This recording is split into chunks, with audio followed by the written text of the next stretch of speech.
네, 저희 본 행사 시작하려고 하니까요. 밖에 계신 분들은 안으로 들어와 주세요.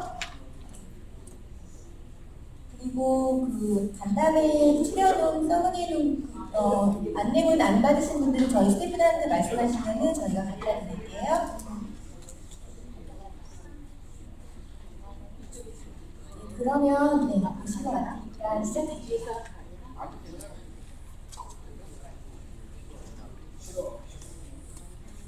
안녕하세요. 안녕하세요. 네. 바쁘신 가정에 이곳에 와주신 여러분 정말 반갑습니다. 저는 이번에 사회를 맡은 김미남입니다. 반갑습니다.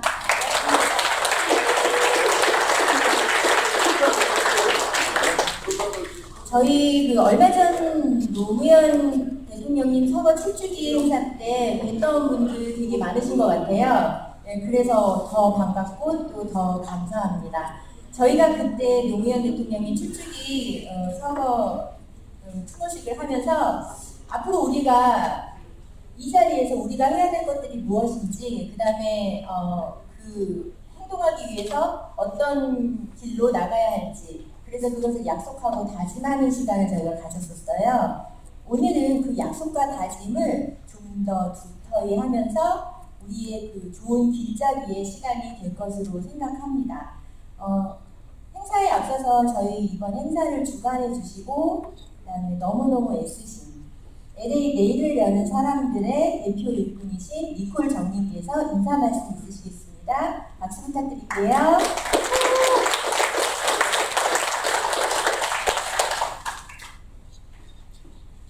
안녕하세요. 내일을 여는 사람들 대표 일꾼 정니콜입니다.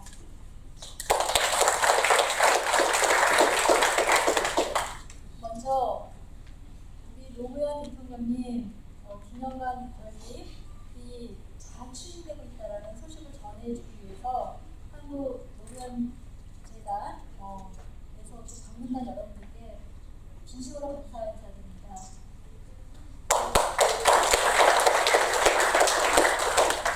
이일찬 노무현 재단 이사장님을 비롯해서 정영애 이사님, 유영철 대통령 기념관 추진위원님, 그리고 유시춘 추진위원님, 활동인 추진위원님, 또 박선원 노무현재단 기획위원님, 또 오상원 사무총장님, 한유신 본부장님, 최선님 정말로 감사드립니다. 네, 많으셨습니다. 환영의 박수.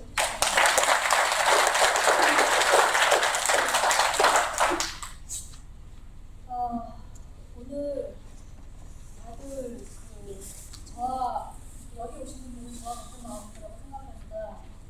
우리 노무현 대통령님을 기억하고 그리워하고 참여정부가 걸어가던 길을 되찾고 싶어하는 우리들에게 노무현님과 그리고 참여 정부를 기억할 수 있는 노무현 대통령 기념관이 설립이 된다라는 이 소식을 저희들에게 큰 위안이 되고 있습니다.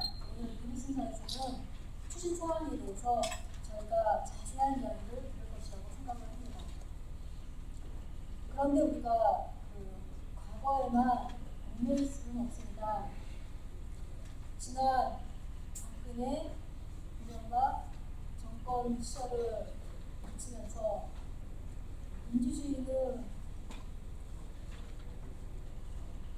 파탄이 되고, 우리 경제 문제도 파탄이 되고, 한반도 평화체제는 돌이킬 수 없을 정도로 무너져 내렸습니다. 그렇지만 지난 총선을 통해서 저희는 작은 희망을 가졌습니다. 내년 대선에는 한국 사회가 많이 변화될 것을 저희는 기대를 하고 있습니다. 오늘 이해찬 총리님께서 아주 좋은 말씀을 많이 해주실 것을 저는 기대를 하고 있습니다. 이해찬 우리 총리님께서 이명박 씨가 대통령으로 취임이 되고 그 다음에인 2000년 11월에 저희 LA에 방문을 하셔서 강연회를 해주신 적이 있습니다. 그때 한국 사회가 도동화가 되어서 이 진보진영이 정권을 잡기가 참 어려워졌지만 그렇지만 우리가 긴 호흡을 가지고 한국 사회의 변화를 위해서 많은 대비를 해야 된다는 말씀을 해주신 적이 있습니다. 오늘도 아주 좋은 말씀을 해주실 것을 기대하고 있습니다. 금요일 오후 시간이지만 이렇게 와주시고 자리에 참석해 주셔서 다시 한번 감사드립니다.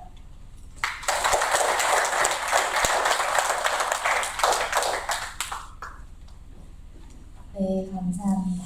다음은 저희 오늘 아시는 바와 같이 노무현재단 이사장님이신 이해찬 이사장님의 강연회가 있을 건데요. 강연에 앞서서 제가 노무현재단 이사장 이해찬님에 대한 간단한 소개를 드릴게요. 워낙 너무너무 잘 알고 계시는 분이라서 굳이 이렇게 짠 양념을 늘려놓을 건 없을 것 같아요. 그래도 그 중에 몇 가지만 말씀드리자면 1988년 13대 국회의원 선거에서 정치 입문을 하셔서요. 14대, 15대, 16대, 17대, 18대 건너뛰고 19대, 20대까지 7전 7승, 실선 국회의원이십니다. 2004년에서 2006년까지 참여정부 시절에 국무총리를 지내셨고요. 노무현 대통령님과 손발을 맞추셔서 책임 총리로서의 모범을 보여주셨고 저희는 그때의 모습을 또 지금도 기억하고 있고 그때의 모습을 또 한 번 더 보기를 저는 개인적으로 또 바라고 있습니다. 지금은 노무현재단의 이사장님을 맡고 계시고요. 7전 7승, 그 다음에 낙선을 모르는 저희가 얼마 전에 또 낙선의 아이콘을 만나보지 않았었습니까? 네. 하지만 오늘은 낙선을 모르는 7전 7승의 전 총리님이시면서 현 노무현재단 이사장님이신 이해찬 의원님을 모시겠습니다. 여러분 큰 박수로 맞아주세요.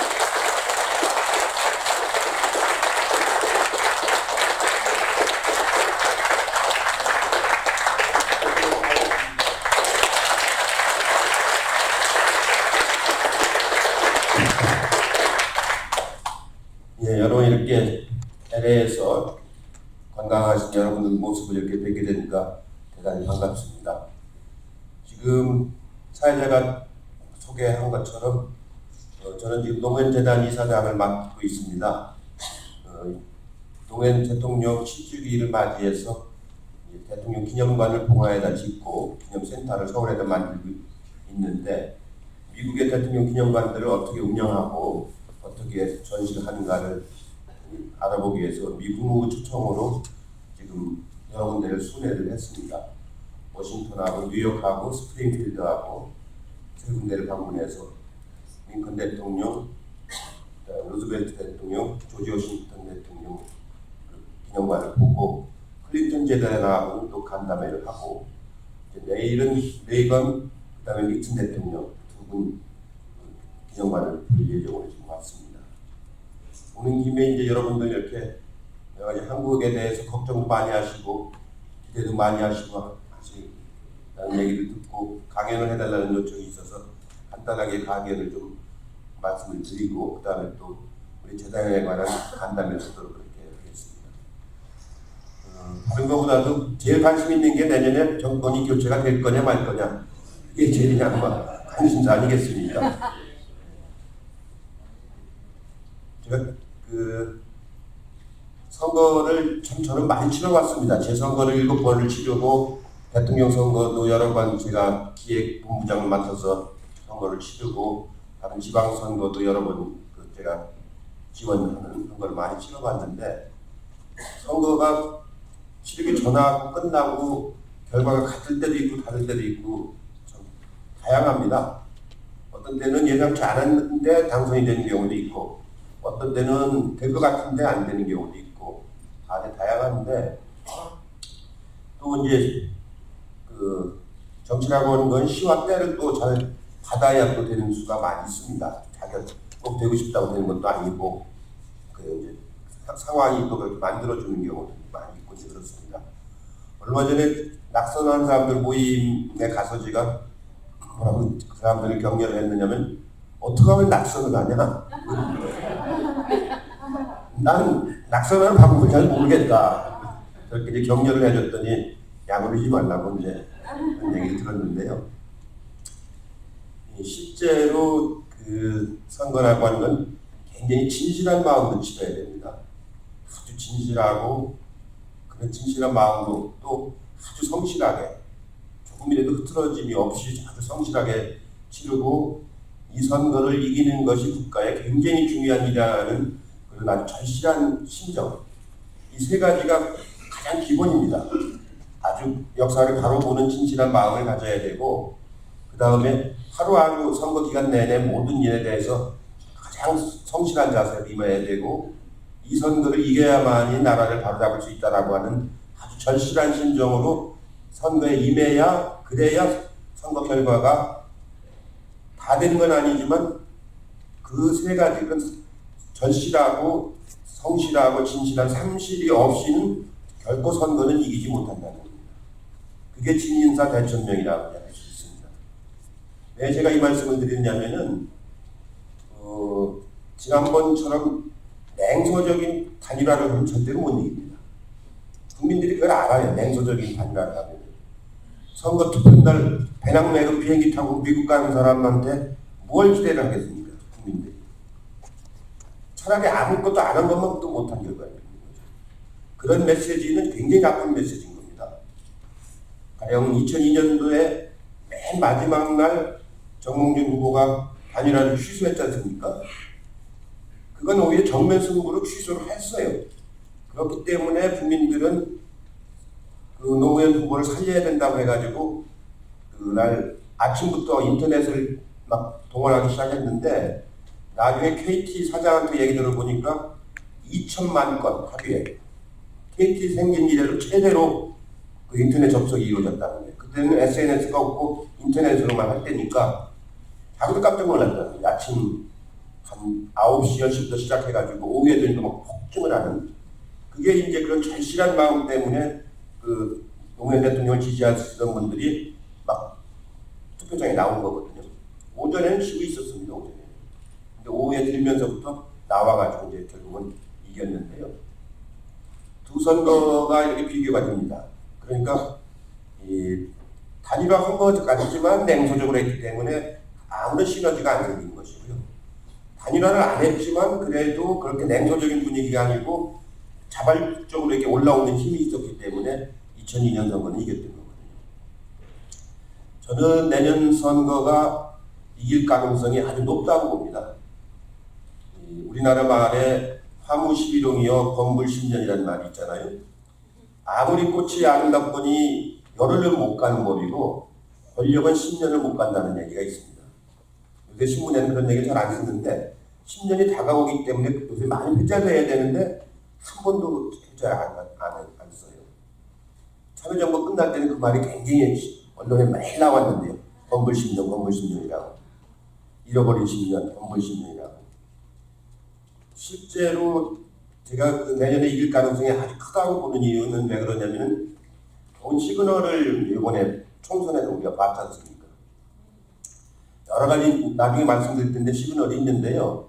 제일 좋은 시그널은 제가 지역구로 있는 세종시에 공무원이 많이 살고 있는 지역에서 그 시그널이 나왔습니다. 세종시에는 면 지역에 있어요. 면. 옛날 연기군 면에 인구가 5만 명이 삽니다. 조치원읍에 4만 명이 살고요. 노무현 대통령이 만든 행정중심 복합도시, 원래 행정수도를 만들려고 했는데 위헌결정이 나는 바람에 다 못 가고 정부기관 3분의 2만 지금 옮겨서 15,000명 정도가 거기서 살고 있거든요.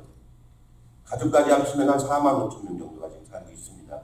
그 지역에 전체 인구가 한 13만이 살고 있는데 그 그 지역에서 이번에 새누리당 후보로 나온 사람이 25%밖에 못 얻었어요. 25%. 제가 58%를 얻었습니다. 58%. 거기서만 30% 이상을 이겼어요. 그리고 저는 무소속인데 58%를 거기서 얻은 겁니다. 그리고 다른 민주당 후보와 정의당 후보가 또 10%씩 해가지고 75%를 얻는 거예요. 75%. 그러니까 그 지역만 놓고 보면 75대 25가 되는 거거든요. 75대 25. 3배를 이긴 거죠. 공무원들이 그 제일 많이 살고 있는 지역에서. 그건 무슨 얘기냐면은 그 공무원들은 되게 고위직 공무원들입니다. 중앙부처 공무원들은 6급 이하는 많지 않고 5급 이상이 많거든요. 그 공무원들이 국민의 정부 참여정부에 그 10년하고 이명박 박근혜 정부 8년이 비교하는 사람들입니다. 그분들이 비교하기에 전혀 이 후반 정권이 엉터리라는 걸 본인들이 제일 잘 아는 거예요. 특히 테러 방지법이 통과되고 나서부터는 공무원 사회가 완전히 등을 돌리기 시작했습니다. 테러 방지법하고 그 다음에 그 공무원 연금 개정안 거하고 거기서 25대 75로 이긴 거거든요. 그러니까 청와대가 깜짝 놀랐어요. 그래가지고 대전지검에서 조사를 해라 해가지고 대전지검에서 수사관들이 12명이 나와서 지금 막 조사하고 있어요. 부정선거한 거 아니냐? 투기한 거 아니냐? 공무원들이 아파트를 분양을 받으면 어떤 사람들은 자기가 퇴직할 날이 얼마 안 남았으면은 파는 경우가 있어요. 몇 가구 안 되는데 막 그런 걸 지금 뒤지고 있습니다. 그러니까 일종의 공무원들에 대한 겁주기를 지금 시작하는 거죠. 그 현상이 바로 내년 정권 교체에 저는 시그널이라고 봅니다. 정권에 가서 가장 전위에서 열심히 막아야 될 사람들이 거꾸로 반란을 일으킨 거나 마찬가지거든요. 예, 저도 거기서 많이 이긴다고는 생각했지만 그렇게까지 몰표가 나올 거라고는 예상은 안 했거든요. 저도 깜짝 놀라고 공무원 자신들도 깜짝 놀랐어요. 언제 우리가 이렇게까지 했냐. 그러고 다 놀랐습니다. 예, 그만큼 이 정권이 이 엉터리 정권이라는 얘기죠. 지난 8년 동안의 정권이 실제로 되는 일이 하나도 없지 않습니까? 되는 일. 가장 중요한 게 이제 말하자면은 그 국가가 해야 될 중요한 게 국민의 재산과 생명을 보호하는 일 아닙니까? 그리고 나라를 국방을 지키는 일이거든요. 그리고 국민의 그 삶의 질을 높이는 세 가지인데 그 세 가지 중에서 되는 일이 뭐가 있습니까? 저는 맨 처음에 이 정권이 세월호 수습을 하는 걸 보고요. 이건 참 정말로 나쁜 정권이라는 생각을 했습니다. 가장 국민의 생명을 지키는 배가 떠 있었는데 왜 긴급 구조대를 출동을 안 시키죠? 배가 1시간 반 가까이 떠 있었는데 우리나라는 긴급 구호 체계가요 5분 대기조라는 게 있지 않습니까? 5분 대기조가 있어가지고 어디든지 30분 이내에 다 긴급 출동할 수 있게 돼 있습니다. 용산의 그 재건축 아파트와 한쪽에는 서울에 있는 경찰 무장 특공대가 파견됐었잖아요. 그 사람들이 테러리스트 잡는 사람들입니다. 철거하는데 반대한다고 무장 특공대를 파견했잖아요. 헬기에서 바트를 타고 내려오지 않습니까? 그 팽목강 근처에 군부대가 좀 많습니까? 해군부대가. 거기에 5분 특공대가 다 있습니다. 그 사람들 헬기에 실어서 날아가면은 한 20분만 날아가서요. 위에 창을 깨면 다 구할 수 있는 거예요. 다 구할 수 있어요. 한번 여러분들 생각해 보십시오. 4월 16일 날 그 시간에 학생들이 휴대폰을 가지고 있지 않습니까? 막 지금은 문자를 보내고 전화를 걸고 살려달라고 막 아우성을 치는데 배는 가라앉고 있고 그것도 한두 명도 아니고 300명이나 되는 학생들이 그게 있을 수가 있는 일입니까? 사람 사는 세상에서. 한번 여러분의 손자들이 소풍 가가지고 할아버지 선생님 나 살려달라고 막 문자 보내고 전화하고 막 하면서 배는 가라앉아 있고 몽땅 300명이 물속으로 들어가고 있다는 게 그게 상상이 되는 모습이냐. 이 개명천지에 대통령이 집무실에 나오지도 않고 공관에서 집무실까지 불과 차로 가면 5분밖에 안 걸리는 거리입니다. 빨리 가면 2분이면 갈 수 있고요. 근데 5시까지 집무실에 출근도 안 한다는 게 있을 수가 있는 일입니다. 그거 갖고 시비 건다고도 뭐라고요. 이거는 국가의 부자비에 의한 살인행위입니다. 미필적 고의에 의한 살인행위가 아니고 국가의 부자비, 아무것도 하지 않은 것에 의한 살인행위라니까요. 미필적 고의에 의한 살인보다 훨씬 더 나쁜 겁니다. 국가 본연의 역할을 안 하는 겁니다. 이제 2년이 훨씬 지나서 이제 오늘 조금 뱃머리 4m 뭐 들어올렸다고 아까 뉴스에 나오는 거 아니에요. 이런 사람들이 어떻게 국가, 메르스 사태 보십시오. 숨기기는 바빴고 대처를 공개적으로 안 하고 그래가지고 예식장 다 망했어요. 작년에요. 돼지고기가 안 팔렸다니까. 피로연대를 안 하니까. 그래가지고 굉장한 불경기를 겪었단 말이에요. 메르스 때문에. 뭐 미국은 뭐 여기 예식장을 안 그랬는지 모르겠지만 결혼식장에 사람들을 안 갔다니까요. 봄에. 메르스 때문에.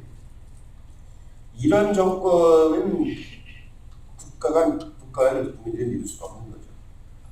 테러방지법 같은 거는요, 그게 이제 어떻게 통과됐는지 여러분 잘 아시지 않습니까? 국회의장이 그걸 내가 상정하면 성을 가겠다고 그랬거든요. 그분이 정씨예요, 정씨. 근데 성 가겠다는 뉴스 없지 않습니까? 불과 뭐 한 2주일 전에 그거에 내가 상정하면 성을 가야겠다고 했어요.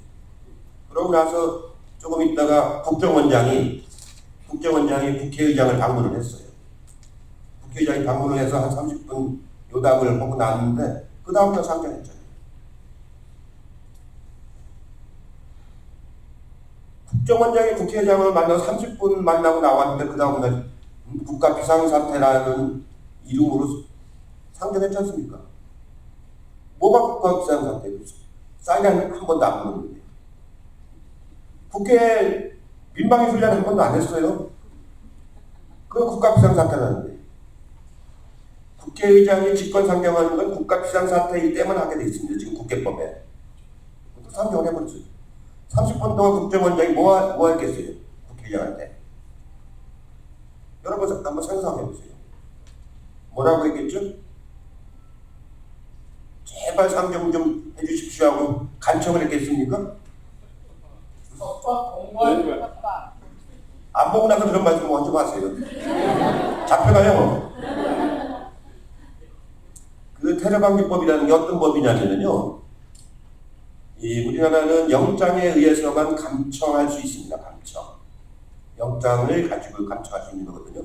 그리고 감청했을 경우는 6개월 이내에 개인정보비밀보호법에 의해서 본인한테 통보해주게 돼 있습니다. 근데 테러방지법은 그걸 다 삭제한 겁니다. 마음대로 감청할 수 있고 6개월 이내에 통보할 필요가 없어진 거예요. 그리고 누구를 대상으로 하느냐면은 무슨 행위를 한 사람을 대상으로 하는 게 아니고 의심스러운 사람, 테러를 할 것 같다고 의심스러운 사람. 저기 선글라스 끼고 오신 분 의심스럽잖아요. 왜 눈을 안 드시려고 선글라스를 낍니까? 자기는 나를 보고 나는 자기를 못 보게. 그 판단을 누가 하냐면 국정원, 검찰, 경찰. 국민이 판단하는 게 아니고. 가끔은 감청할 수가 있는 거예요. 감청. 이것만이 아니고 모든 금융거래 내역까지. 여러분들 통장까지 다 들여다볼 수 있는 겁니다.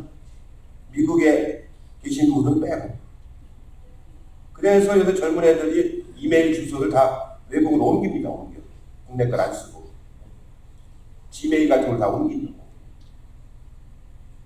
그래서 공무원들한테 이제 얼마씩 주었어요. 업무용으로 쓰라고. 이거를 언제 이거 뒤져볼지 모르잖아요. 공무원들이. 더군다나 이번에 투표 결과가 저렇게 나왔기 때문에 그래서 이걸 다 서랍에 넣어놓고 다녀요. 이거 갖고 다니면 위치가 추적이 되거든요. 위치가. 어디 가서 술 먹었는지, 어디 가서 뭐 했는지 다 추적되지 않습니까? 그거 하려고 준 거예요. 위치 추적하려고. 그래가지고 이걸 전부 서랍에 넣어놓고 이거 이름이 캐비넷 폰입니다. 캐비넷 폰. 그러고 저 일체 SNS를 안 해요. 이제 공무원들이. 그 법이 통과되고 나서. 그게 대한민국의 현실입니다. 지금. 박정희 때도 안 하는 일입니다. 이거는. 박정희 때는 도청을 했죠. 도청을. 이건 아예 내놓고 감청을 하는 거예요. 합법적으로. 합법적으로. 그래서 그걸 막으려고 물리적으로는 막을 수가 없으니까 물리적으로 막을 수가 없으니까 필리버스터라는 거 아닙니까? 필리버스터를 막 몇 시간씩 한 거예요. 200시간을 해야 이제 되는 거기 때문에 뭐 개나튼 여성 의원 같은 사람도 막 한 10시간씩 하고 옛날 김대중 대통령이 4시간 했다고 막 기록이라고 했는데 그건 뭐 완전히 날아가고 있습니다. 보통 6시간, 7시간. 한 사람 7시간 하면 나는 8시간, 그 다음에는 9시간. 에이, 난 10시간. 많은 사람이 11시간까지 했지 않습니까? 저는 그 초선 재선 의원들이 그 필리버스터를 할 때 참 대단하다고 생각했어요. 같은 내용을 반복하면 안 되거든요. 새로운 내용을 계속 해야 되는데, 그거를 저렇게, 뭐랄까, 절박하게, 또 아주 조리 있게, 그게 텔레비의 생중계가 됐어요. 계속해서.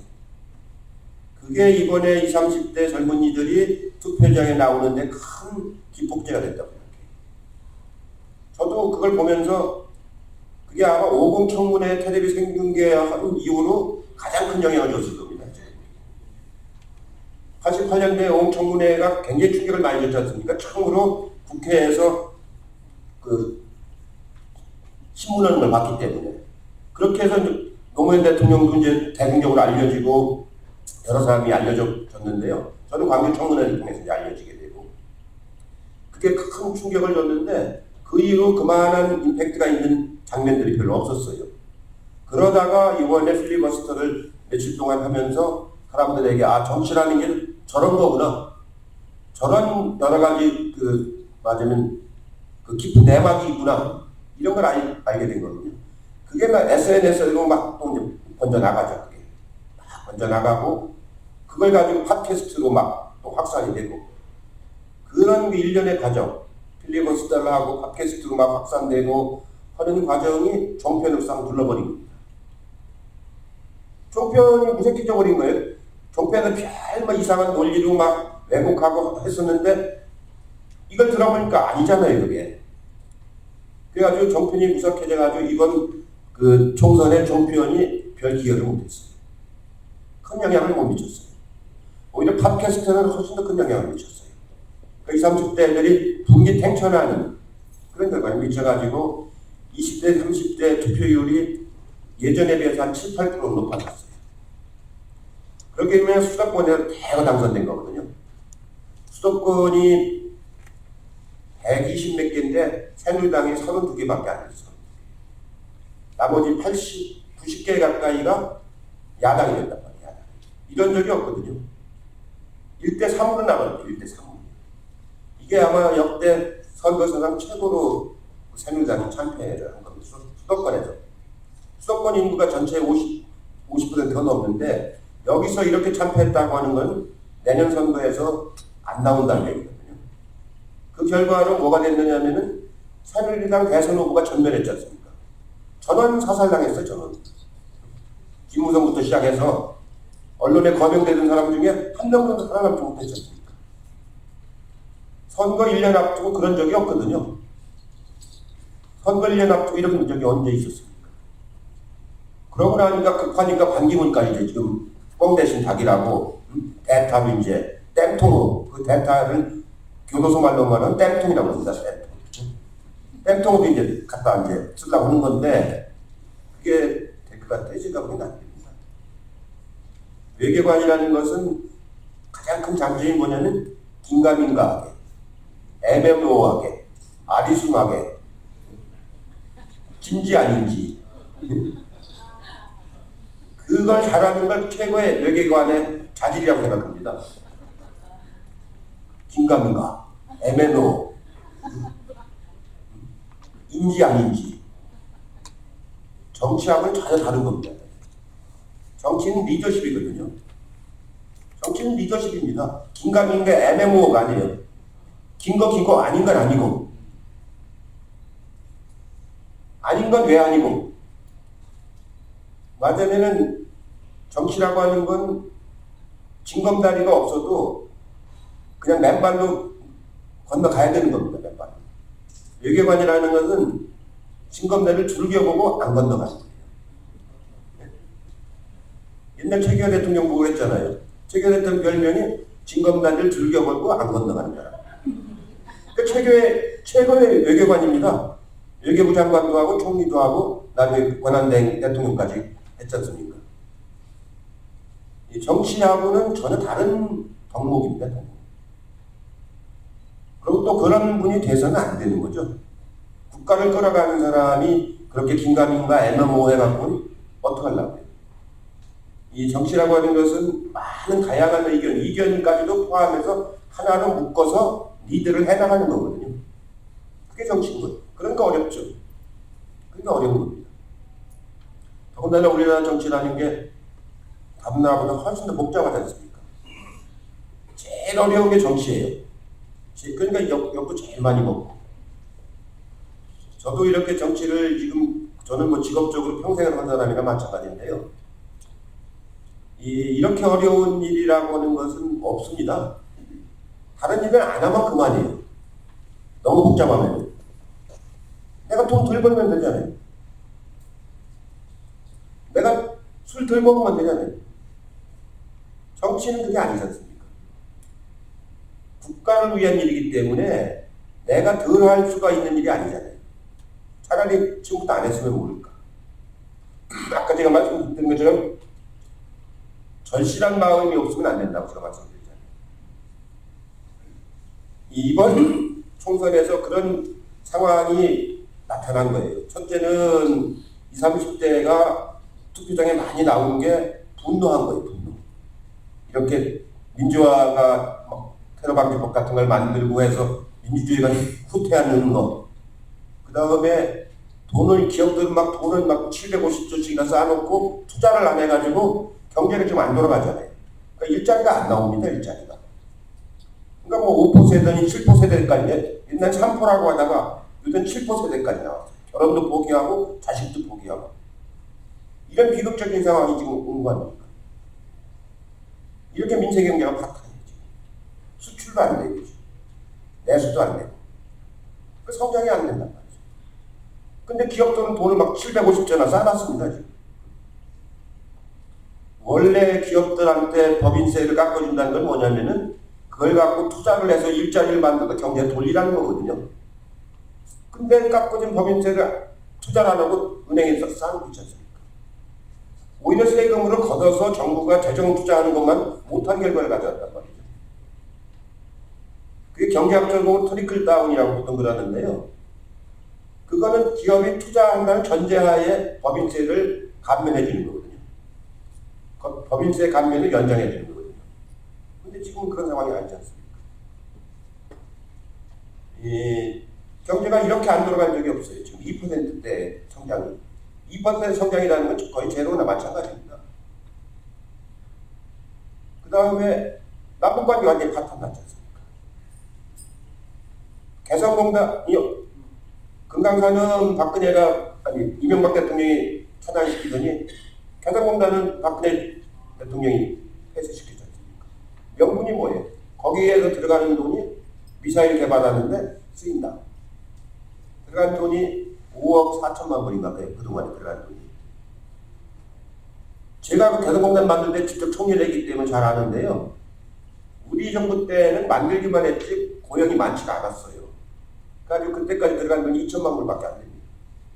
참여정부 때 들어간 돈이 5억 2천만 불은 이명박 박근혜 때 들어간 겁니다. 자기들이 돈을 줬다는 소리를 하는 거예요. 통일부 장관한테 제가 그래서 막 한번 야단을 쳤는데 그게 말이 되는 소리를 해라. 그렇게 미사일 개발비를 주면 유엔 제재를 받아야 돼요. 애를 벌고 앉았어요. 애를 벌고 앉았어요. 그런 이 말은 남북관계 이렇게 됐지, 경제 이렇게 됐지, 그 정치가 이렇게 됐는데 그 정부한테 20, 30대가 분노하지 않겠습니까? 자기들 일자리 없어지지. 이런 것이 이제 작용을 해가지고 이번 결과를 가져왔습니다. 결과를 가져왔는데 여기서 제일 주목할 만한 게 뭐냐면은 지역 구도가 완화되기 시작한 거거든요. 아주 난공불락이었습니다. 이른바 영남 지역이. 옛날 13대까지만 해도 부산 경남 지역은 야당이 더 셌거든요. 통일민주당이. 근데 3당 합당한 이후로는 전체 영남 지역이 호남하고 대결 구도가 되는 바람에 영남이 지역구가 호남, 충청도, 강원도 다 합친 것보다 더 많거든요. 그렇기 때문에 선거 때마다 항상 새누리당이 과반수를 넘겼던 거거든요. 그거는 새누리당이 유능해서가 아닙니다. 지역구도 때문에 그런 거예요. 지역구도 때문에. 거기서 64석을 거의 다 먹어버리기 때문에 다른 데서 아무리 이기려고 해도 그 구도를 못 깨는 거거든요. 근데 이번에 부산, 경남, 울산 이렇게 다 합쳐서 한 10석 가까이가 새누리당이 놓쳤어요. 거기서 10석. 큰 겁니다. 대구에서 2석. 그러니까 64석 중에서 12석을 처음으로 놓쳐본 거예요. 처음으로. 그동안에 5석 이상 놓쳐본 적이 없거든요. 그게 아마 내가 보기에는 그 내년 대선에도 그 의미가 크게 작용할 겁니다. 그 다음에 수도권에서 아까 말씀드린 압승을 한 거야. 충청권에서는 동수가 나왔어요. 충청권은 자민련이 옛날 다 싹쓸이를 해갔었는데 이번에는 동수가 나왔습니다. 동수. 제가 더민주당으로 들어가면 더 한성도 더 많아져요. 근데 안 많아져요. 동수가 나왔습니다. 이런 구도이기 때문에 지역 구도에서도 야당이 지금 압도하게 돼 있고 득표율도 압도하게 돼 있고 득표율이 정당 득표율도 두 군데 합치면 50%가 넘지 않습니까? 새누리당은 35%밖에 안 되고. 그러니까 후보로 보나 정당 지지율로 보나 지역으로 보나 훨씬 야당의 총합이 더 앞서게 돼 있는 거거든요. 그래서 이제 정권 교체의 전망이 있다고 이제 보는 건데 그것이 깨지면은 물이 새서 담지 못하죠. 그것이 너무 작아도 담지 못하죠. 그게 문제가 됐네. 그것이 이제 여러 가지 국민들의 마음이라든가 주변 정황이나 이런 걸 봐서는 정권 교체로 가는 길이 열렸단 말이죠. 열렸는데 그걸 담을 그릇이 쪽박이 되느냐 아니면은 그 깨진 그릇이 되느냐에 따라서 안 되는 거거든요. 지난 대선이 새는 그릇이 된 거 아닙니까? 냉소적으로. 그렇게 되면 안 되는 거예요. 그럼 그 냉소적으로 안 되는 그 1대1 구도를 어떻게 만들어낼 거냐? 1대1 구도를 만들어내야 되는 건데 후보자들끼리 1대1 구도는 못 만드는 겁니다. 원래가. 안 만들어지는 거예요. 그럼 만들어봤자 의미가 없고 후보자들끼리 1대1 구도라는 건 유권자들끼리 1대1 구도가 돼야 되는 거지 후보자들끼리 1대1 구도가 된다는 건 의미가 없는 거거든요. 지난번 선거가 어떤 분 후보자들끼리 1대1이었거든요. 유권자하고 관계없이. 내년 선거는 정말로 유권자들끼리 1대1로 갈 수 있는 그런 완전히 정황을 만들어내야 되는 거거든요. 제가 보기에는 정권 교체를 절실히 바라는 사람들이 그거 만들어낼 거라고 봅니다. 후보들하고 관계없어요. 야, 이놈들아, 이번에 정권 교체 안 되면은 이제 나는 더 이상 살 의미가 없다. 그렇게 느끼는 사람들이 지금 굉장히 많아지기 시작했거든요. 이렇게 좋은 상황에서도 못 만든다. 그러면 나가 되잖아 이렇게 하면서 후보자들하고 관계없이 제가 보기엔 그 아까 말한 분노한 유권자들이 1대1 구도를 만들어내는 거거든요. 후보자들은 거기에 따라갈 수밖에 없는 상황이에요. 지금 호남에서 더민주당이 의석을 거의 못 얻었는데 그럼 호남 주민들이 정권 교체를 안 바라나요? 훨씬 더 바라죠. 제일 정권 교체를 바라는 사람이 호남 사람 주민들이거든요. 다만 민주당이 하는 거에 한계가 있기 때문에 이번에는 경쟁을 울리는 차원에서 더 무슨 당이죠? 국민의힘에다 줬는데 그건 정권 교체를 국민의힘에 할 전망이 있다고 보고 준 건 아니거든요. 그렇지 않습니까? 민주당에 대한 준엄한 경고이긴 하지만 국민의당이 정권 교체할 수 있다고 준 건 아니거든요. 국민의당과 더민주당이 힘을 합쳐서 정권을 교체해라. 그거거든요. 후보가 누구도 좋다. 후보는 누구라도 좋다. 뭐 내부적으로 경선을 통해서 누구를 선출해도 좋은데 정권을 교체해야 된다는 게 아마 내년 초부터 엄청나게 강하게 나올 겁니다. 그거는 뭐 불보듯이 뻔해요. 그래서 지금 여러분들의 많은 생각은 아이고 세 사람이 나오면 단일화가 안 되는 거 아니냐 이렇게 걱정하시는 분들이 많은데요. 그 걱정이 뭐 일리가 없는 건 아닙니다. 그러나 제가 보기에는 그렇게 걱정하실 일은 아닌 것 같아요. 왜냐하면 원체 정권 교체에 대한 그 절실함이 강하기 때문에 그 누가 삐친다고 해서 거기 뭐 이렇게 하고 그러지는 않을 것 같습니다. 이미 한번 경험을 해봤기 때문에. 그래서 이제 후보자를 이렇게 단일화시킨다는 굉장히 중요한 부분이고요. 근데 그것만 해서 뭐 당선만 되면 뭐 할 겁니까? 결국은 당선돼서 이루어내는 그 정권의 맞은 정책이 있어야 되는 거죠. 그래야 그게 사람들을 이렇게 희망을 줄 수가 있는 거죠. 지금 20, 30대가 요구하는 건 빤합니다. 그건 일자리 만들어 달라. 애들 키우게 해달라. 애들 교육할 수 있게 해달라. 주거 안정을 시켜달라. 그거 아닙니까? 취업, 일자리, 보육, 교육, 주거. 의료는 뭐 건강보험이 있으니까 어느 정도 그 옛날보다는 덜 일이죠. 이 네 가지를 어떻게 할 수 있느냐가 그 20, 30대의 요구를 충족시켜 줄 수 있는 아주 관건이 되는 거거든요. 이 정책을 잘 내야 되는데 여러 가지 형태로 그 정책이 나와야 되는 거거든요. 뭐 그게 뭐 경제민주화라고 해도 좋고 포용적 성장이라고 해도 좋고 뭐 동반 성장이라고 해도 좋고 여러 가지 말을 할 수가 있는데 결국은 핵심은 이 네 가지를 어떻게 할 수 있느냐. 일자리, 보육, 애들 키우기가 요새 좀 어렵습니다. 저도 요새 손자를 키우는 걸 옆에서 보는데요. 뭐가 들어가는 돈이 그렇게 많은지요. 옛날 같으면 그냥 기저귀만 갈아주면 되는데 지금은 뭐 장난감도 나이에 따라서 바꿔줘야 되고 뭐 어디 뭐 들어가는 돈이 그 젊은 사람들이 그 돈 어떻게 감당을 해요? 그러니까 애가 안 낳죠. 애가 안 낳아요. 애가 안 낳는데 출산율이 지금 1.3 이렇게 떨어져 버리지 않습니까? 이게 한 30년 가면 이제 우리나라 경제가 파탄이 납니다. 내수 시장이 없기 때문에. 벌써 조금 있으면 인구가 줄기 시작하거든요. 이제. 벌써 1.3으로 내려온 지가 오래됐어요. 거진 한 20년 가까이 됐어요. 한 10년만 지나면 출산할 여자가 없어요. 이제 엄마가. 그럴 거 아닙니까? 2.0을 유지하고 있어야 그래야 인구가 유지가 되고 있는데 1.3이 되면은 0.7 엄마가 0.7밖에 없기 때문에 그 다음에는 더 떨어지게 되는 거죠. 이렇게 악순환 구조로 들어가기 때문에 어린이 키우는 거를 가정이 해라. 이거는 안 되는 거예요. 국가가 책임을 져야 되는 거죠. 그게 요새 누리사업이라고 하는 건데요. 국가가 적어도 한 5조 정도의 돈을 들여서 그 아이들을 길러내는 우리는 지하자원이 없기 때문에 그 아이를 길러내는 것이 인적 자원을 그 마냥 생산하는 거거든요. 지하자원이 없는 나라는 인적 자원이 있어야 되는 거 아닙니까? 그 인적 자원을 생산하는 건 국가의 투자행위예요, 투자행위. 이걸 왜 그 마치 무슨 적설하듯이 그 가정에다 다 떠넘기려고 해요. 국가의 인적 자원을 생산하는 건데. 교육도 마찬가지.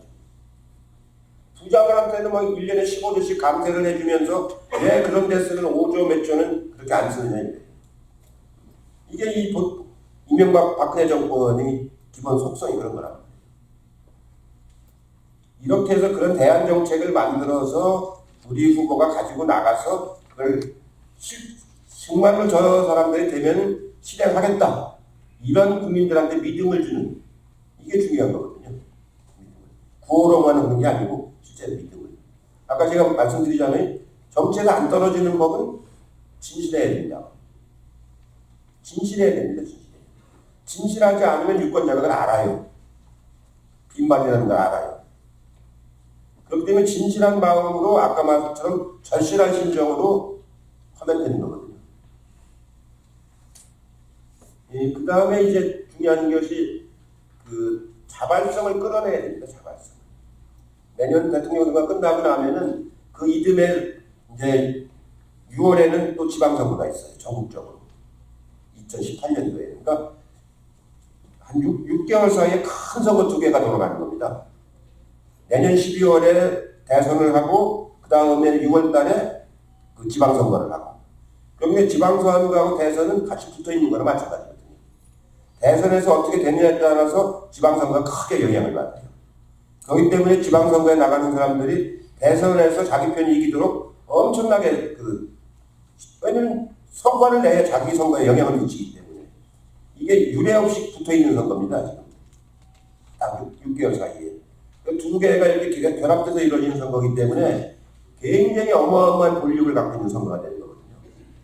이런 볼륨을 갖고 있는 선거는 저도 처음 이제 경험하는 거예요. 이렇게 결합되어 있는 거는. 그래서 이런 선거를 잘 이렇게 운영할 수 있는 정당의 그 운영 능력, 이게 길러져야 되는 거거든요. 그 다음에 이제 중요한 게 이제 홍보입니다. 홍보. 요새는 커뮤니케이션 수단이 다 달라졌단 말이에요. 젊은 사람들은 SNS를 중심으로 해가지고 뭐 종이신문도 안 보고 종편도 안 봐요. 연세 드신 분들은 주로 종편 중심으로 보고, 그러고 국정원에서는 댓글 달기를 하고. 국정원이 댓글 달는 게 여러분 상상이나 해보셨습니까? 저는 정말 깜짝 놀랐어요. 2002년 선거 때는 새누리당은 인터넷도 하나도 할 줄 몰랐었어요. 근데 노무현 캠프는 주로 인터넷으로 선거운동을 많이 했어요. 네. 특히 그 젊은 사람들이 많기 때문에. 우리 당도 그 의원들은 그때 인터넷을 할 줄 몰라가지고요. 노트북을 하나씩 사주고 거기다 회의자료를 올려주면 열어볼 줄 몰랐어요, 의원들이. 우리 당 의원들도요. 교육을 시켜도 잘 안 돼요. 거부감이 있어가지고. 그래서 이제 그 회의할 때 아침 뉴스 나갈 적에 이렇게 노트북을 이렇게 켜놓지 않습니까? 회의하는 척하고 여기서 보는 척 하는데 여기에 새정치하자 이것만 보여주는 거예요. 플래카드처럼 요거 보여주는 용어를 쓰고 말았다고요. 의원들은 할 줄 몰라가지고. 젊은 유권자들은 할 줄 아니까 인터넷을 많이 했는데, 그래가지고 젊은 유권자들이 많이 가동이 됐는데 새누리당이 그걸 이제 아는 거예요. 야, 이게 안 되겠다. 인터넷을 해가지고 더 조직적으로 전문적으로 해야 되겠다 해가지고 국정원이 댓글을 다는 겁니다. 조직적으로. 그렇게 치밀하게 할 거라고 우리는 예상을 못했죠. 조금 하겠지. 근데 우리가 하는 거하고 차원이 다른 게, 그걸 수년간 준비해가지고 써먹은 거 아닙니까? 저는 이걸 참 권력을 잡자는 의지가 대단하구나. 그래. 그렇게 절실해. 그냥 결국 우리가 진 겁니다. 불과 3% 차인데요. 사실은 이길 수 있는 선거를 진 거죠. 말이에요. 지고 나니까 얼마나 그 절망스럽고 더 어려워져요. 악순환 구조가 더 심화되니까. 그래서 이번에는 그런 차원에서도 해야 되는데 다행히 여소야대가 되기 때문에요. 이제 국정원은 그러지 못합니다. 이제. 왜냐하면 대선 끝나고도 20대 국회는 계속 하잖아요. 2020년까지. 대선은 1년 만에 오는 것이고 20대 국회는 살아있고 그 여소야당이기 때문에 국정원이 이제 그러지는 못합니다. 그런 기미감만 있어도 이제 체크가 되거든요. 그 점이 이번 총선이 갖고 있는 굉장히 중요한 의미가 있는 거죠. 국정원만이 아니고 여러 분야가 그럴 겁니다. 경찰도 그렇고 마찬가지고, 군대도 마찬가지고, 언론도 또 역시 눈치를 안 볼 수가 없지 않습니까? 그래서 20대 국회를 전반기를 어떻게 운영하느냐, 금년하고 내년 상반기까지 20대 국회를 어떻게 운영하느냐에 따라서 그 대선에 미치는 영향은 굉장히 큰 영향을 미쳐야 됩니다. 밝힐 것들이 한두 가지가 아니지 않습니까? 왜 세월호가 국정원에 보고를 합니까? 운행일지를. 이상하잖아요. 선박회사가 왜 국정원한테 보고를 해요? 왜 집무실에 나타나지 않아요? 한두 가지가 아니지 않습니까? 이런 것들이 단순히 폭로 차원이 아니고 국정을 바로잡는 차원에서 규명돼야 되는 거거든요. 그래야 국민들이 신뢰를 하게 되는 거죠. 그래야 아까 말한 진실하고 절실한 마음이 생겨나는 거죠. 그런 마음을 가지고 지금부터 차근차근히 준비해서 내년 그 정권 교체를 이제 해야 되는데요. 만약에 정권 교체 못하면은 정치권 전체가 아마 지난번 못한 거하고 차원이 다르게 막 뭐라고 그럴까요? 그 질타를 받는 겁니다. 이런 기회도 못하느냐? 그런 각오로 이제 임해야 된다 저는 생각을 합니다. 저도 이제 이번 선거가 제가 할 수 있는 마지막 기회라고 지금 생각을 하고 있습니다. 반드시 정권을 교체해서 그야말로 나라를 바로잡지 않고서는 우리만큼도 우리 후손들은 못 살게 될 거라고요. 우리만큼도. 그래도 우리는 고생도 했지만 또 지금은 잘 살고 있잖아요.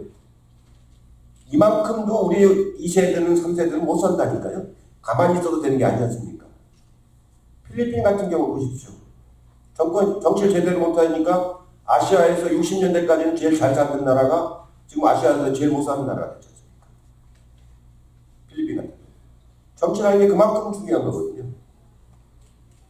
그런 마음으로 풀어나가는 것이 굉장히 중요하다는 점을 이제 말씀을 드리면서요. 한 가지만 제가 이제 말씀을 드리면은, 실제로 이 박근혜, 이명박 정부가 하는 짓을 이렇게 보면은요, 제가 보기에는 뭐라고 할까요? 유착이 보통이 아닙니다. 이게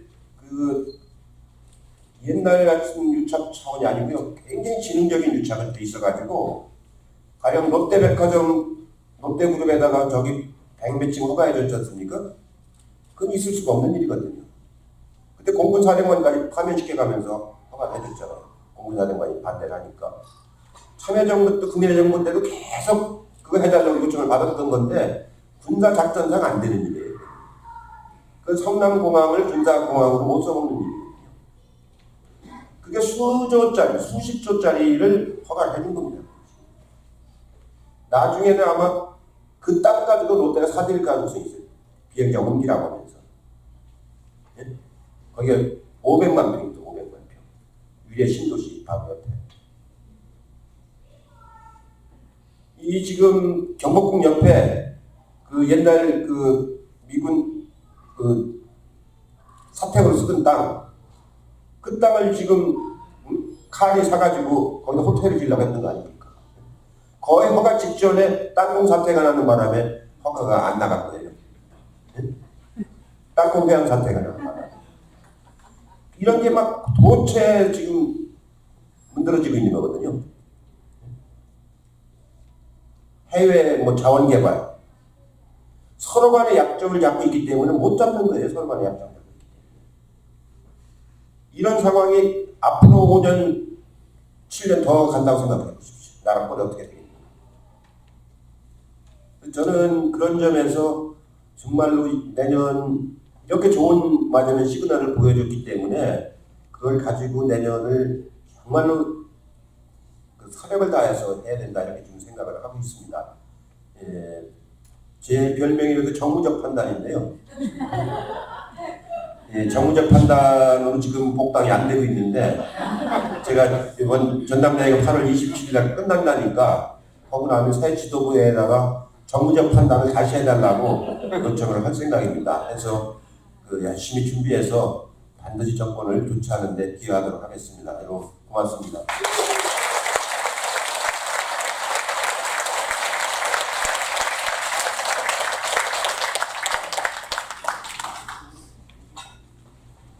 감사 감사합니다. 너무 애쓰셨어요. 그렇지 않아도 일정이 너무 빡빡하셨어요. 워싱턴 DC, 또 뉴욕, 그다음에 LA까지 너무 애써주신 우리 이사장님께 다시 한번 뜨거운 박수 부탁드립니다.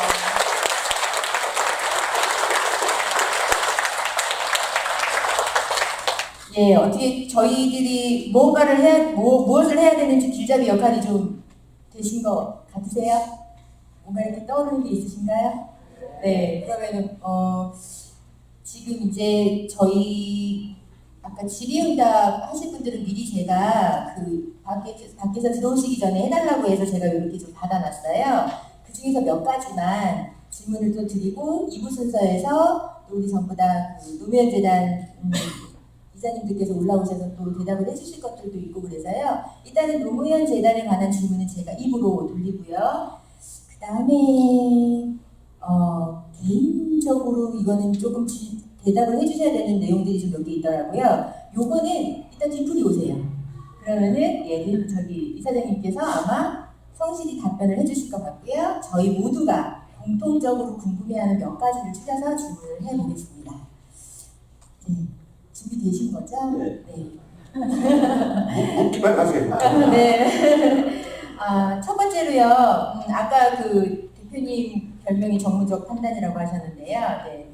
그 정무적 판단에 의해서 이제 컷오프가 되셨죠. 그리고 또 우리 모두가 복당을 원하고 있고요. 또 대표님, 이사장님 생각은 어떠신지 잘 모르겠지만, 예, 복당을 원하고 계시는 걸로 알고 있습니다. 복당은 언제쯤 가능하신 건지, 그 다음에 또 이사장님에 대해서 그런 정무적 판단을 하신 김종인 의원에 대해서는 어떤 생각을 갖고 계신지. 저는요, 아까 말씀드린 8월 27일 날 전당대회를 합니다. 그것도 안 하려고 하다가 이제 하게 됐는데요. 그렇게 하면 새 지도부가 구성이 되고 당무회의가 이제 구성이 새로 됩니다. 그 1년 이내에 복당을 하려면 당무회에서 결정을 해줘야 되거든요. 그렇기 때문에 9월 달에 당무회가 구성이 되면 거기다가 복당 신청을 해서 복당 절차를 밟으려고 좀 생각을 하고 있고요. 뭐 들어오지 말라면 뭐 혼자라도 하면 되죠. 뭐. 저는 혼자도 잘 합니다. 그러니까 같이 이제 해야 된다 이렇게 생각을 하고 있고요. 그리고 저는 공천을 주는 일만 해봤지 받아본 적은 없었어요. 저희가 주로 이제 그 김대중 대통령 모시고 그 공천 같은 거 실무 업무를 많이 했고 그래서 공천을 받는다는 생각은 전혀 해본 적이 없고 이번에도 공천을 뭐 주고 말고 할 거라고 이제 생각을 안 했어요. 왜냐하면 세종시는 노무현 대통령이 처음에 결단을 하신 데고 제가 지난번에 가서 출마해서 처음으로 세종시 초대 국회의원입니다. 세종시에서는 초대예요. 그리고 이제 시장도 당선을 시키고 다 했기 때문에 세종시에서는 우리를 빼고는 누가 할 사람이 없습니다. 거기는. 그러니까 공천이고 뭐 주고만 할 것도 없는데 이제 옛날 13대 때 저한테 떨어지신 적이 있어요. 국회 선거에서. 그것 때문에 아마 그러신 것 같은데 그거는 이제 좀 잘못 판단하신 거죠. 잘못 판단하시고 저는 그분하고 뭐 논쟁할 생각은 없습니다. 이 당은 맞아요. 제가 주인이라고 생각하지 제가 무슨 쫓겨났다고 생각을 안 합니다. 그렇기 때문에 항상 저는 당이 살아야 정치가 된다고 보는 사람이거든요. 저는 당의 선명성이라든가 역량이 조금 부족해도 그래도 대중정당으로서의 힘을 가지고 있어야 독재를 막을 수 있다고 생각하는 사람입니다. 저는 그래도 생각은 굉장히 속으로는 제가 진보적인 사람이지만 뭐 진보당은 안 합니다. 왜냐하면 진보당으로는 대중정당을 할 수가 없기 때문에 우리나라의 기본 토양이 그렇습니다. 그렇기 때문에 진보적인 생각은 나중에 그마저는 차근차근히 하나씩 나중에 실현해 가면 되는 것이고 일단 독재를 막아내는 것이 더 중요하다고 보기 때문에 이 대중정당 한 번도 전 떠나본 적이 없습니다. 그래서 그런 입장을 가지고 하는 것이고 소소한 문제 가지고 뭐 당하고 뭐 이렇게 논쟁을 하거나 그럴 생각은 없습니다. 복당을 해서 제대로 당을 만들겠습니다. 네. 다음 질문은요. 지금 그 반기문 현 유엔 사무총장님께서 대선 주자로 거론이 되고 있지요. 네. 의원님 생각은 어떠신지, 그 다음에 또 야권에서 이에 대해서 혹시 준비하고 있는 것이 있는지, 아니면 준비하고 있는 것이 없다면 의원님께서 생각하시기에 야권에서는 만약에 그 대선 주자로 만약에 나오신다면 이러이러한 것들이 어떤 것들이 준비가 돼야 된다고 생각하시는지 말씀 부탁드립니다. 아까 제가 말씀드린 것처럼요, 반기문 개인적으로는 저는 잘 압니다. 제가 총리 한 적에 외교부 장관을 오래 했지 않습니까? 그리고 사무총장 되기 위해서 일부 외교부 장관을 오래 시켰습니다. 여러 나라에 다니면서 그 고위직들을 외교부 장관 신분을 가지고 있어야 가서 총리도 만나고 할 수가 있기 때문에, 그리고 노무현 대통령 저하고 뭐 지원을 많이 했죠. 본인도 다 그걸 시인도 하고 다 많이 알려진 사실이죠.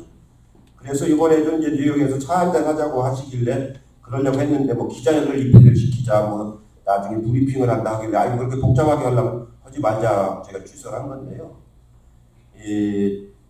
아까 말씀드린 것처럼 그 정치는 굉장히 복잡하고, 맞으면 이게 공방이 심한 일 아닙니까? 공방이 심한 일인데 그거를 이겨내면서 맞으면 올바른 방향을 끌고 가는 게, 그게 이제 대통령의 역할인 거거든요. 대통령이 꽃가마 타고 다니는 사람은 아무도 없습니다. 이번에 링컨 대통령 기념관에 가보니까 링컨이 무지하게 욕을 먹었더구만요. 죽기 전까지 무지하게 욕을 먹었어요. 그게 언론에 그 당시 보도해 보면 노무현 대통령이 먹은 욕은 욕도 아니에요, 보니까. 그러고 죽고 나니까 그다음부터 이제 링컨이 영웅이 된 거예요. 노무현 대통령도 막 그동안에 별 욕을 다 했잖아요. 경포대니 뭐니 해가면서. 결국 끝나고 나서 보니까 그 경제 문제에 대해서도 이명박 박근혜는 성장률이 2.5%를 못 넘겼으니까. 참여정부 때가 4.5%였습니다. 4.5%. 실업률도, 청년 실업률이 지금은 거의 10% 되잖아요. 참여정부 때는 실업률이 6%밖에 안 됐습니다. 지표상으로 보면 훨씬 그때가 더 양호했던 거거든요. 그때 2만 불은 넘어갔는데 벌써 8년이 됐는데 3만 불을 못 넘기고 있지 않습니까? 우리 때 2만 불이 넘어갔었거든요. 가계부채가 그때 600조였습니다. 2만 불 때. 근데 지금 2만 7천 불인데 가계부채가 1,300조가 됐잖아요. 소득은 35%밖에 안 늘어났는데 가계부채는 120%가 늘어났어요. 120%가. 비교가 안 되는 거예요, 비교가. 그렇게 이제 말하자면 그렇게 욕을 먹으면서도 하는 게 정치인 건데, 아까 말씀드린 그 외교관들은 그런 걸 못합니다. 그리고 그런 분들한테 기대를 해서도 안 되고, 저는 본인도 안 하리라고 봅니다. 그가 할 수 있는 일이 아니거든요. 보면은. 그래서 그냥 언론에서 자꾸 새누리당 후보가 전멸했기 때문에 그 공백을 메꾸기 위해서 자꾸 하는 얘기지, 실제로 진도가 나갈 수 있는 일은 아니거든요. 그래서 너무 걱정하시지 않아도 되고요. 야당에는 후보들이 여러 명이 많이 있지 않습니까? 지금 많이 있기 때문에 그 야당 후보들이 아주 아까 말한 그 진실한 그 레이스를 펼쳐가지고, 지금 가령 샌더즈하고 힐러리는 경선 자체를 공정하게 하고 있잖아요. 경선 자체 정책적 중심으로. 이 트럼펫인지 트럼프인지 여기는 경선이라고 할 수도 없는 거 아닙니까, 지금. 이 미국 정치가 저렇게 천박할 수가 없잖아요. 저렇게 천박하면 안 되는 거죠. 이 품이 있는 그런 그 진실한 마음으로 레이스를 펼쳐가지고 후보를 하나로 만들어 나가는 과정. 그러니까 안 만들어지면 아까 제가 말한 유권자가 만든다니까요. 이렇게 해서 하면 충분히 정권이 교체 가능하다고 보고, 저도 그런 거를 이렇게 이제 제가 선수가 아니기 때문에 그런 걸 잘 만들어 나가는데 그 기여를 하려고 마음을 먹고 있다는 말씀을 드리겠습니다.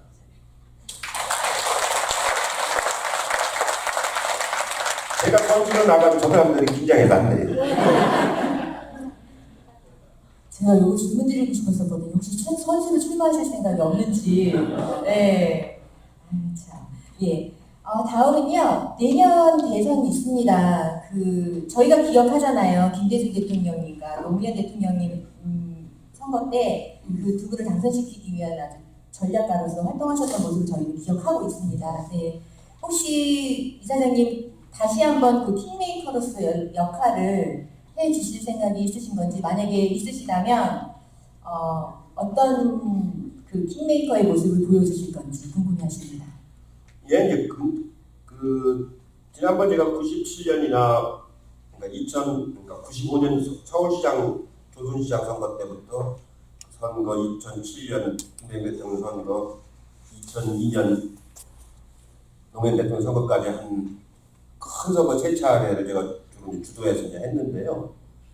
이제는 제가 그렇게 주도할 수 있는 상황은 아닙니다.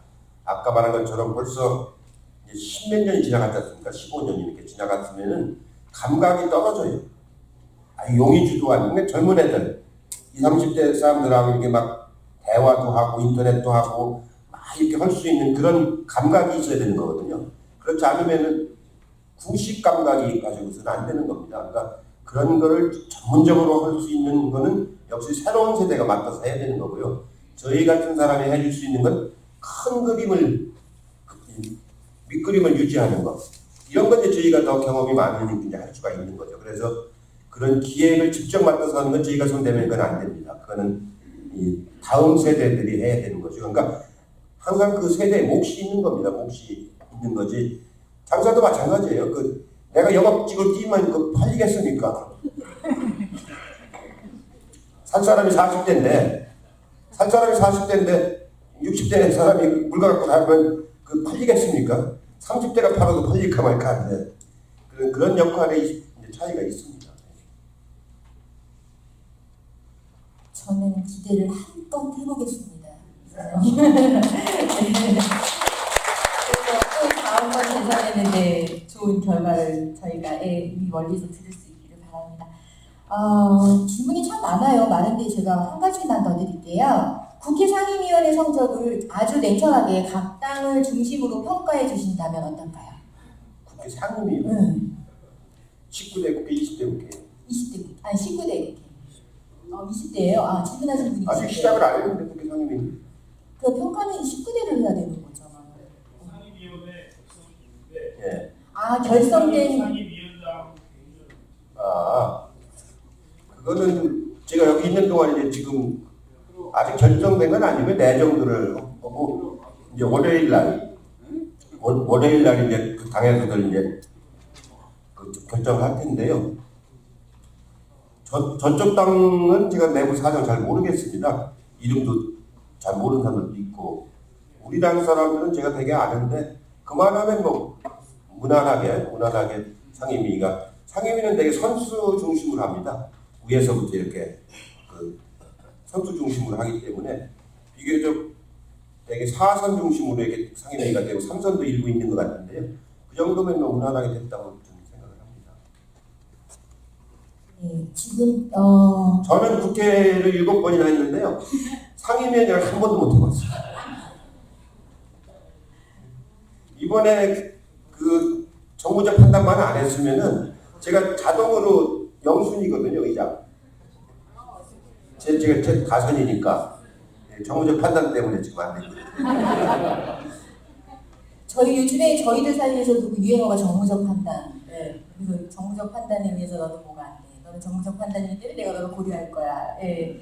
이게 이사장님에 의해서 나온 아주 재밌는 말이 됐습니다. 마지막으로 한 가지만 더 질문을 드리고요. 일부 질의응답 시간을 마치려고 합니다. 이게 조금 대답이 길어질 수도 있을 것 같아서요. 예. 개성공단 폐쇄됐습니다. 네, 김대중 대통령님하고 노무현 대통령님께서 터놓으시고 닦아놓으신 대북 정책이 이명박 박근혜 정부에서 폐쇄되고, 그리고 또 우리가 이런 정말 생각지도 못한 어떤 개성공단을 폐쇄시키는 그런 일이 벌어지고 있습니다. 대북 정책 어떻게 가야 될까요? 만약에 다음번에 대선에서 저희가 너무도 기쁘게 저희가 승리를 차지한다면 이 대북 정책 어떻게 가야 옳습니까? 이 대북 정책은요, 여러 가지 이제 종합적으로 이렇게 이제 파악을 해야 되는데 지금 북한은 핵을 중심으로 이제 체제 방어를 좀 한다고 생각을 하는데 사실은 미국이 북한을 공격할 생각이 별로 없습니다. 이라크라든가 그런 이런 데들은 전략적 가치가 있죠. 그리고 미국이 그렇게 공격할 때 옆에서 방어해 줄 나라들이 없죠. 그러니까 이제 공격을 리비아라든가 아프가니스탄이나 이런 걸 하는 거고요. 북한의 경우는 미국의 입장에서 보면 자기들이 점령할 수 있는 나라가 아니지 않습니까? 전략적 가치가 있는 나라가 아니고 또 중국하고 충돌 가능성이 매우 높아지는 나라이기 때문에 미중 간에는 서로 간에 견제는 하지만 충돌까지 갈 생각은 없는 거거든요. 그래서 공격할 아무런 이유가 없습니다. 근데 이제 북한은 겁이 나는 거죠. 맞아요. 이라크 공격하고 리비아 공격하고 할 때 보니까 굉장히 맞은 아주 뭐랄까 정교하지 않습니까? 그렇기 때문에 위장도 많이 해야 되고 막 그런 불안감을 갖는 건데요. 그러니까 이제 핵을 개발한다고 하는데 그럴수록 미국 입장에서는 한반도를 중심으로 한 지역에 분비를 증가시키는 명분을 얻게 된다고요. 그래서 중국하고 갈등을 빚게 되고 또 사드를 배치하는 뭐냐 이렇게 되는 거거든요. 예, 그래서 그런 문제까지 포함해서 종합적으로 봐야 되는데 지금 북한은 고난의 행군 시절은 끝났습니다. 옛날에 식량이 부족해가지고 굉장히 어려웠는데 지금은 고난의 행군은 안 하지 않습니까? 꽃제비가 없어졌어요. 이제는 다 장사꾼이 됐습니다. 꽃제비가 아니고 장마당에 장사꾼들이 됐어요. 그러니까 장마당에 장사꾼이 되다 보니까 국가의 배급의 의존도가 좀 떨어졌습니다. 그리고 자경을 허용하는 바람에 거기다가 막 여러 가지를 심어 먹습니다. 여러 번 재배를 해가지고 이렇게 돼서 국가의 배급 체계도 의존도가 좀 떨어지고 이렇게 해서 옛날 같은 그런 경제 위기는 아니거든요. 다만 이제 에너지라든가 이런 게 없기 때문에 지금 자기들이 갖고 있는 지하자원 같은 것도 활용을 못하고 있는 거죠. 전기가 없으니까. 그래서 성장이 잘 안 되는 거죠.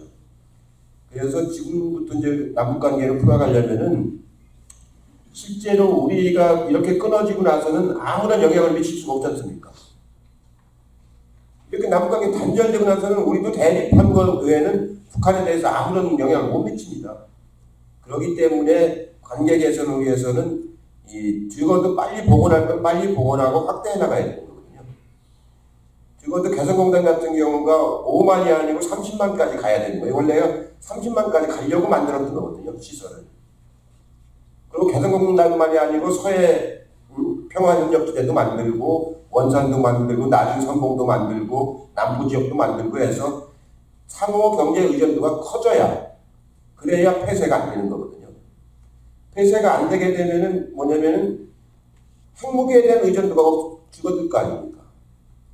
그리고 성장이 될수록 북한은 고급 노동력과 지하자원을 가지고 있기 때문에 성장을 시작하면 굉장히 빠른 속도로 성장할 수가 있다고요.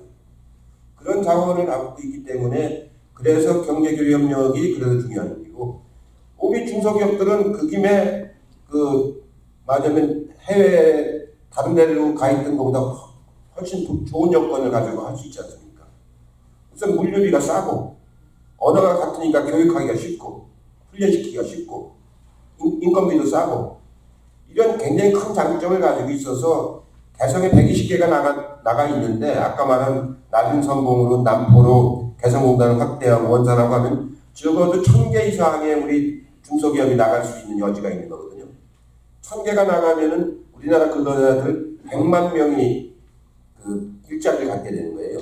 지금 개성공단 100개일 때, 120개일 때 우리나라 근로자들이 12만 명이 먹고 살았거든요.